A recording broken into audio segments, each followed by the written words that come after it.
Markapuram bus ప్రమాదంపై cabinet భేటీలో చర్చించారు. ఈ మేరకు ఎక్స్ గ్రేషియాను ప్రభుత్వం ప్రకటించింది. ప్రమాదంలో మరణించిన వారి కుటుంబాలకు 5 లక్షలు, గాయపడిన వారికి 2 లక్షల చొప్పున పరిహారం ఇవ్వాలని సీఎం ఆదేశించారు. బాధితులకు అందుతున్న వైద్యాన్ని పర్యవేక్షించాలని మంత్రులు, అధికారులకు సూచించారు. ప్రమాదాల నివారణకు ఇటువంటి ఘటనలు పునరావృతం కాకుండా ఉండేందుకు ఆర్ఎండ్బి, రవాణా శాఖ, పోలీస్, ఆరోగ్య శాఖలు సమన్వయంతో పనిచేయాలన్నారు. ఘటనపై పూర్తి స్థాయి విచారణ జరిపి దానికి అనుగుణంగా చర్యలు తీసుకోవాలని ఆదేశించారు.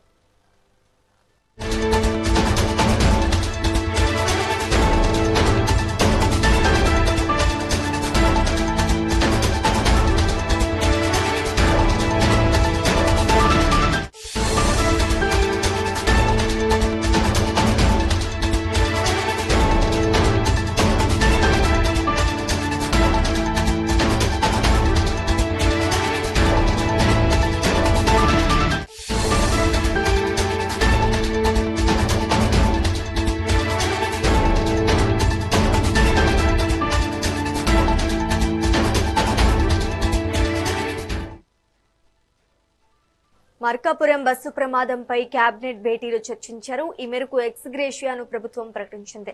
ప్రమాదంలో మరణించిన వారి కుటుంబాలకు 5 లక్షలు, గాయపడిన వారికి 2 లక్షలు చొప్పున పరిహారం ఇవ్వాలని సీఎం ఆదేశించారు. బాధితులకు అందుతున్న వైద్యాన్ని పర్యవేక్షించాలని మంత్రులు, అధికారులకు సూచించారు. ప్రమాదాల నివారణకు ఇటువంటి ఘటనలు పునరావృతం కాకుండా ఉండేందుకు ఆర్ఎండ్బి, రవాణా శాఖ, పోలీస్, ఆరోగ్య శాఖలు సమన్వయంతో పనిచేయాలన్నారు. ఘటనపై పూర్తి స్థాయి విచారణ జరిపి దానికి అనుగుణంగా చర్యలు తీసుకోవాలని ఆదేశించారు.